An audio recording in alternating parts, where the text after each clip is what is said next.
Are you stuck making decisions that feel urgent but don't seem to move your business forward? Many business owners find themselves trapped in a cycle of short-term fixes that only add stress without addressing the real root problem. Today, we're diving into the concepts of Fix This Next, a book by Mike Michalowicz, to help you identify and solve real issues holding your business back. We'll explore how you can escape the survival trap and build a roadmap to long-term success using frameworks like the business hierarchy of needs and what Mike refers to as the OMEN process. This is the Contractor Success Forum. I'm Wade Carpenter with Carpenter Company CPAs. With me, as always, is my co-host Stephen Brown with McDaniel Whitley Bonding and Insurance, and we have a special guest today, a friend of mine from Profit First, Ross Loveland, who's going to be talking with us in a little bit. But Stephen, your thoughts real quick on Fix This Next. We've had Mike Michalowicz as our guest a number of times, and he's a hoot, as you all know, and fantastic. And this book, Fix This Next, is something that's new to me, but we've been talking about it, and I think it's a great concept, Ross. How did you get involved in it? And can you tell us a little bit about it? I'm Ross Loveland. I am the owner and founder of a company called True Profit Salons. So it is a profit first firm, similar to what Wade runs. And our goal is to help salon owners build businesses that serve them and their lifestyle, to really help people have something that's rewarding them and serving them, and they're intentionally setting aside money in a way that rewards them. One of the cool things about this book, Fix This Next, when Mike talks about it himself, he is always asked, what should I read first? Which one of your books should I read first? Mike has written many books: Fix This Next, Profit First, Clockwork, Pumpkin Plan, Surge, All In. There's so many. So he's asked that question a lot. And before Fix This Next, he never really knew what to say. But the whole idea behind Fix This Next is that it helps you identify what you need to work on next as a business. And then you can go and read that book from Mike to get even more help and support on that specific area. So when this book came out, he shared those concepts. He shared more ideas that we'll talk about as we go through this podcast. And I was very drawn to it. I think as business owners, we really do fall into that trap of not knowing what we should be focused on, to not knowing what is next, what's the best thing that's going to move our business forward. And this book addresses that. Great. Well, again, Ross, I appreciate you coming on. And in addition to be mastering certified in Profit First, he's certified in Fix This Next. And that's something that I didn't do, but I really appreciated this book when it came out too. And it was disruptive for me. I think Mike thinks of himself as a disruptor, but when I read it myself, I looked back at the way I approached building my business, and I realized that I had done some things in the wrong order. So I think maybe we can unpack that a little bit more. Ross, can you tell us a little more about the process and what all this is about? Yeah, absolutely. And as we get into that, we first need to understand the problem, the entrepreneurial mission. Mike's overarching mission that he always shares is to eradicate entrepreneurial poverty. So how is he trying to do that with this book? What is he trying to address? And he talks about this idea that we've touched on already, that as business owners, we go with our gut a lot. We think that we need to focus on this, we need to focus on this. And usually it's driven by urgency, it's driven by what's the loudest, what's calling our attention, what seems to be broken, and it's putting out fires. So we're constantly putting out fires. We're stuck in this place of urgency and being reactionary. And he calls it the survival trap. We get to this place as business owners where our goal is just to get through that day. What do I need to do to get through this day? Then the next day, what do I need to do to get through this day? It's about surviving. It becomes about just making it day to day. It becomes the grind. And what we want to do is to be able to step away from that for a moment, to take these moments of pause. That's what he'll call that in the book, having these pause moments where we can look at the bigger picture. We can analyze for a moment. And this process is quick. It talks about being able to run through this framework and identify your vital need in 5 to 10 minutes. Like, it's not meant to be something that takes, I've got to analyze this and run this and crunch those numbers. It's meant to be really quick. Yeah, you answered the question I bet our listeners were asking next. How involved is this process of deciding what's the thing you have to fix first? First thing that popped into my head, Ross, was that expression, you can't see the forest for the trees, but you can't see the forest for the trees if your forest is on fire either, can you? That's fair. Good point. As you were saying that too, I think our listeners, contractors, they are bouncing from one thing to another. What he was talking about with this survival trap, I think it's home for so many of our listeners. Yeah, I think that is why Mike's mindful of that. That's why he built this framework to be what it is, to be as quick as it is. Because I think that's so true in construction with contractors. I think it's also true in the beauty industry. I think it's true in legal. I think it's true in really any business that we get stuck in this trap. And that is another foundational principle that he teaches in this, that the skin of our businesses are all different, even in what we're providing and how we're providing it. But underneath that, businesses are 99.9% the same. They have the same needs. And he compares that to us as humans. We might all look different, talk different. Underneath our biology, our needs at that level are 99.9% the same. And so it's true with the business. And so this framework is going to serve those that are contractors, those that are running salons, those that are, running a gym,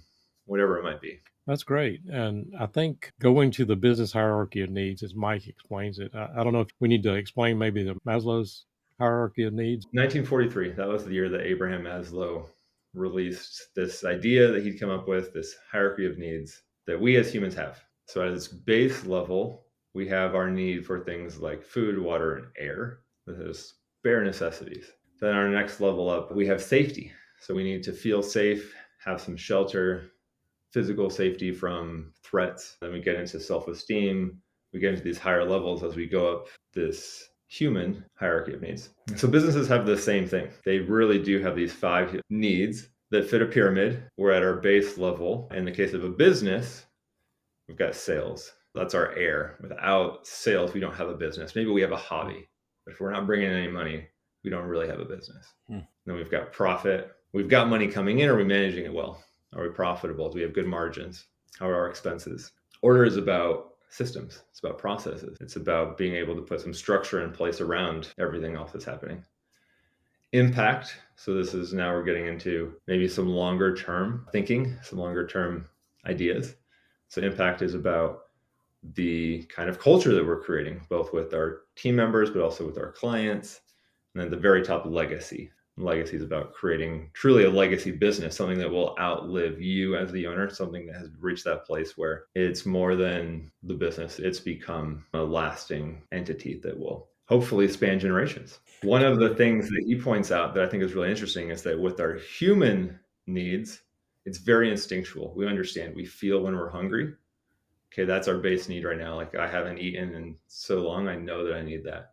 The air gets sucked out of a room. That's our top priority, is to figure out how we get air. And when we feel longing, like we know that we need to find companionship. But on the business hierarchy of needs, we don't really have that natural instinct.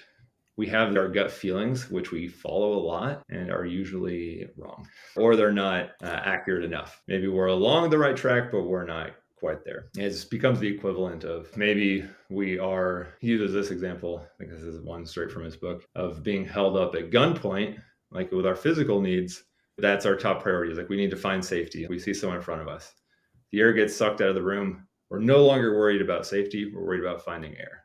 Changes like that. But with the business, we don't understand that. And so we often are gasping for air when what our business really needs is a sense of belonging. And we're just trying to breathe in more air to get a sense of belonging. And it doesn't work. When I read this book, I probably went the wrong way when I was building my business, as well as I think I'd like to try to relate it to our contractors and maybe go from there. But I probably went about this incorrectly, because when I started my business, I was all about creating systems and stuff like that. I was trying to build all these systems, which is basically the third level, the order level. And then I had a marginal level of sales, but I didn't really worry about the profitability. Now, where I think our contractors start out is they understand they need some work to do, but they just chase any and every work. And they get in this cycle, that survival trap, and don't ever get to that second level where they really can start finding the profitability. What's your thoughts on that? Oh, that's a great point. Mike breaks that down. Like the sales level isn't just about finding any and all work.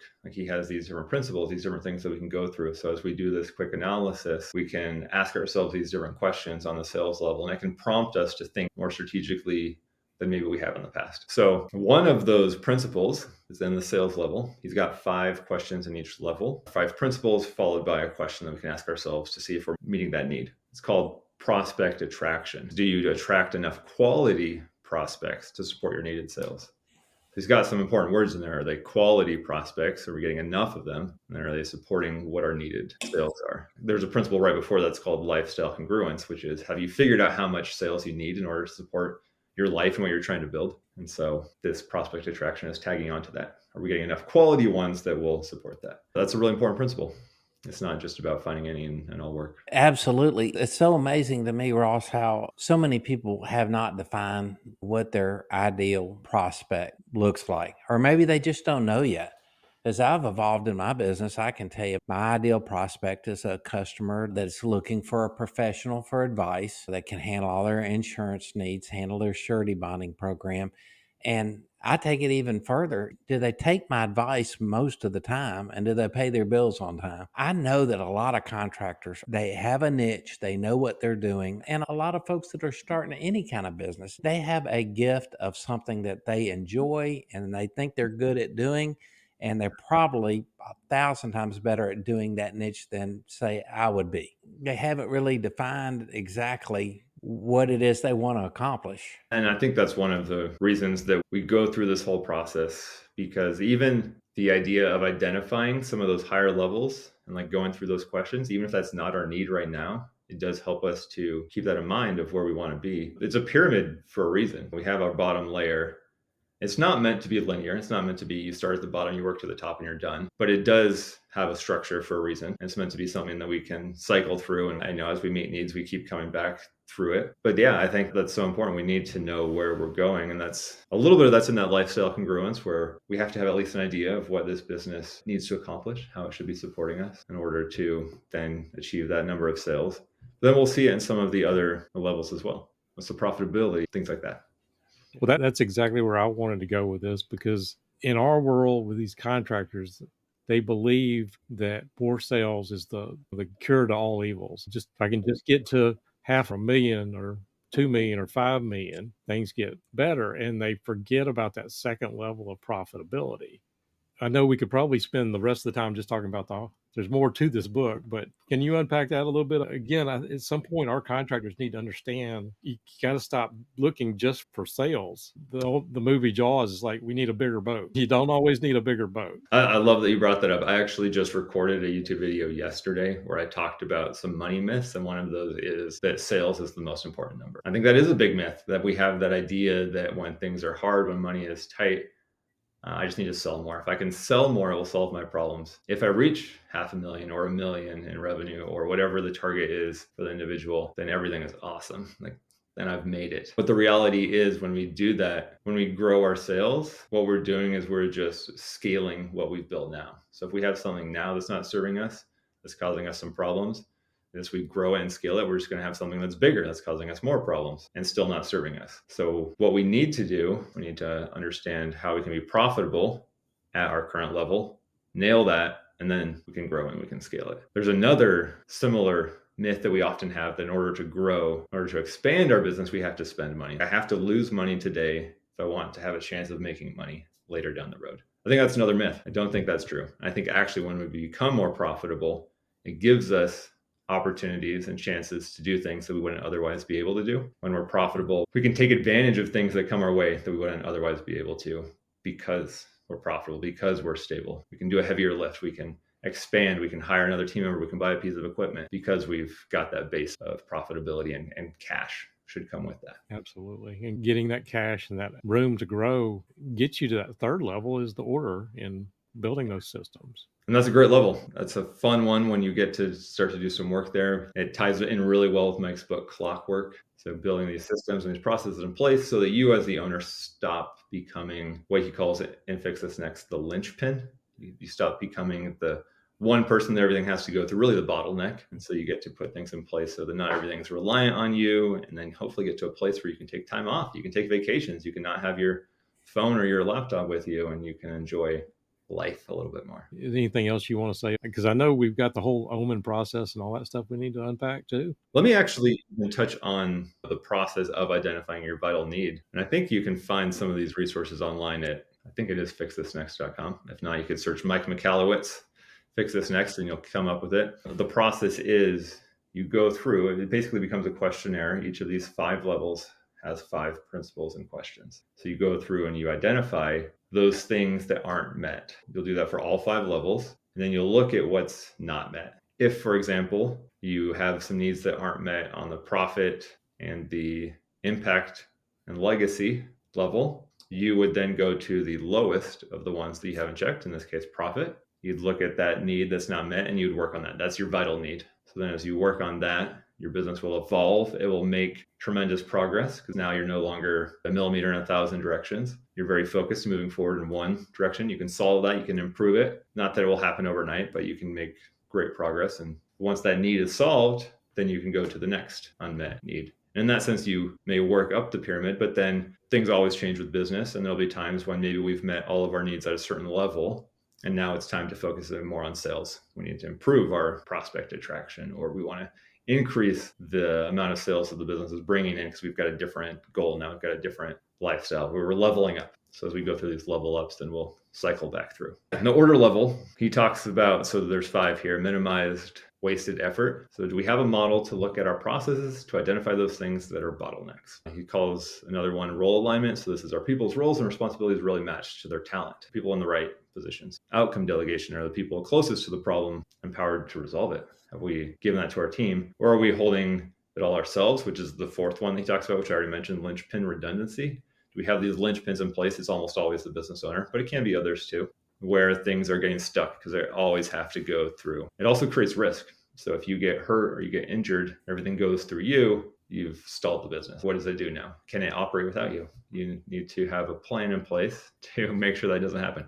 And then the final piece in order, he talks about mastery, reputation. So do you have a great reputation in your industry? Do you stand out for something? Maybe 1 or 2 things where you really excel at, as opposed to trying to be good at everything. I think a lot of these things align so well with the episode we did recently on that 5 stages of growth. And the last stage, the decline stage that we talked about, Stephen, I think a lot of these contractors and businesses in general never make it all the way up the hierarchy. So a lot of them stay in the bottom level their entire life. We've talked about that before, and it's so true. Your talk, Ross, about the linchpin, I immediately thought of a customer of mine. And if you're listening, you know who you are, but there's a linchpin that's not you as the owner, but it's in your organization. And that person's a perfectionist, and they're the bottleneck that's stopping the flow of things. And they made themselves indispensable to you because you dump a lot of these organizational headaches on that person. Anyway, if my customer's listening, that linchpin will call me and cuss me out. So I'm ready for that too. I'd be willing to bet it's not just that customer. I bet others listening are hearing that and being like, oh, I have that in my business too. Maybe I need to hear that too. Yeah. Maybe you need to move them to another position or change their responsibilities to where they can't be a linchpin to the rest of the flow coming through your organization. Ross, I know you've already hit a few of these things, but I think there is a process for applying this. And I didn't know if you want to spend a little bit of time talking about that. Mike calls it the OMEN process. So OMEN. So there's 4 things, 4 points of review. These are the steps that you take after you've identified that vital need. So the very first one is the objective. So you've identified the vital need. We can even take an example. Let's go back to the prospect attraction. So on the sales level, that vital need called prospect attraction. So we would look at that and we would say, objective, what's our objective? What's the result that we want to achieve with prospect attraction? So maybe the first step is we don't even know what our ideal customer is. We need to identify our ideal customer, and then we want to target them with some marketing, and we want to be as specific as possible, of course, follow a SMART goal framework or something similar. And so maybe it's we want to bring in 5 leads a month that meet our quality prospect or ideal customer criteria. So that would be objective. We're identifying the objective, the things we want to do that will help us know when the vital need is met. When we've done this, we'll know the vital need is met. And we can go back to the hierarchy. Part of that would be M, measurement. So here's where he's adding more detail to that objective. The measurement is what's the time frame. And there could be a component of the number too. So we want to have 5 per month. We want to get this in place by the end of the year. And that's our measurement. Evaluation frequency. So how often are we going to review our measurements? How often are we going to check in on our progress on this need and the work that we're doing to meet it? So maybe it's, I'm going to meet weekly with my assistant and we're going to see what kind of leads are coming in. We're going to check on our marketing efforts. Depending on the goal, it could be monthly, it could be every morning. We just want to make sure that it matches the objective that we're trying to do, that it's neither too obsessive nor too lenient and we never know what's going on. And then the N, the last part of this OMEN framework is called nurture. So we want to make sure that we're building in moments. This could be similar to when we're doing that evaluation, We need to build in moments to make tweaks, because from the beginning, from our outset, we might have one idea, and as we go along, we're going to get different ideas. We're going to see things. We're going to gather more information. As we get that information, what are we needing to change? For example, with the quality prospect, we might have identified one. Maybe it's married couples in their late 40s, early nesters or empty nesters are almost there. But then as you go along, you realize this isn't actually fitting. It's not the right avenue. It's not the right client for the type of work that we're trying to do. What we need are retirees, or we need young married couples, or whatever it might be. Like, you might find that it's a different quality prospect that you really want as you start to see them. Rinse and repeat. I mean, you fix one thing and then you move on, right? Yeah, again, it's not about climbing the pyramid. It might be we solve something on the sales. Maybe next vital need for us is on the order level. And maybe after that, it's profit, then it's back to order, then it's back to sales. And we might be going all over the place, and that's perfect. That's how it's meant to be. Again, things also happen in a company's life, or the economy or construction is very cyclical. So you may be going up and down. Some key person leaves while you're trying to create order, and then you're having to start back over. So it's a fluid process. That's true.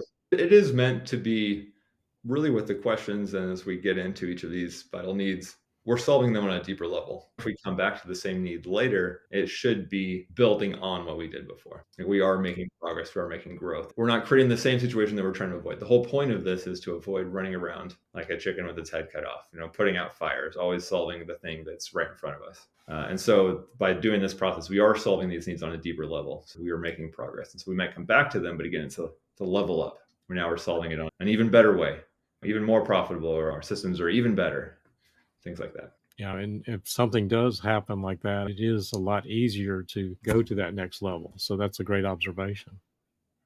Absolutely. I think it's such a worthwhile process to try to put into place. He talks about certain folks that he's worked with have taken that business hierarchy of needs and they've put it next to their desk, or maybe with contractors, maybe it's on their dashboard. But the idea is that you can look at it and you can reference it and you can do this so quickly. And again, to circle back, it's about creating these pause points. If you're feeling stressed, if you feel like your business is struggling, that you're not making real progress, that it's not serving you in the way that you want to, and I'm guessing that most listeners are going to feel that either now or in the near future, because that's just the reality. Like, running a business is hard. Being a business owner is a challenging thing. There's a reason most of the population doesn't do it, but they're also superheroes for doing it because it makes such an impact. Like, I really believe in the value that small business and entrepreneurship brings to our economy, to our communities. So I think this is a great tool to support you as you're doing that good work, that you can look at it. To give an example, with my own business, it has changed so much over the years, and being able to reference this hierarchy is incredible. Right now, I look at my business, and we recently, I would say 6 months ago, we were doing a lot of work in the order level. We've got some really good things in place now. Some team members that have grown, they're doing amazing things and helping with some of the processes. Even just our documentation has gotten so much better. I'm back. I would say my vital need now is in the sales. I'm back on that sales level, leveling up and trying to bring in more. And so it's so helpful to know that I know there's still more to do in order. I know there's still more I can do in profitability.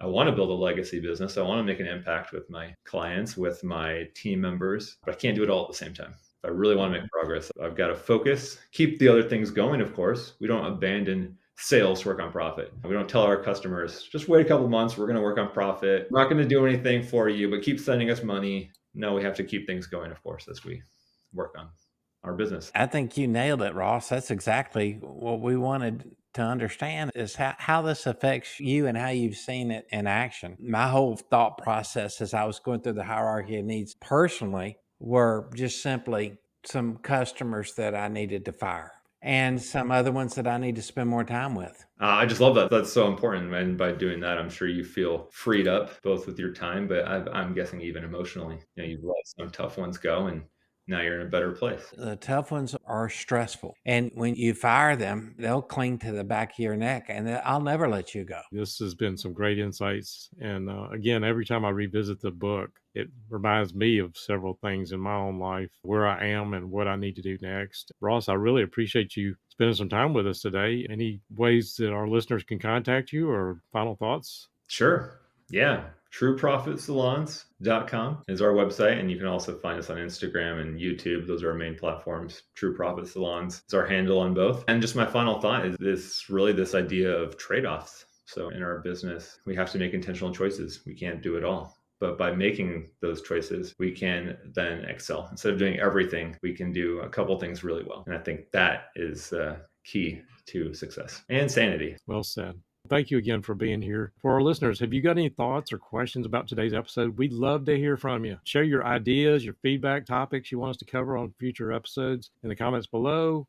Wanted to thank you all for tuning into the Contractor Success Forum. For more information, take a look at the show notes, and we'll have Ross's contact information there as well. If you found this episode valuable, make sure to share, like, subscribe. We appreciate all that. We post a new episode every single week, and we will look forward to seeing you on the next show.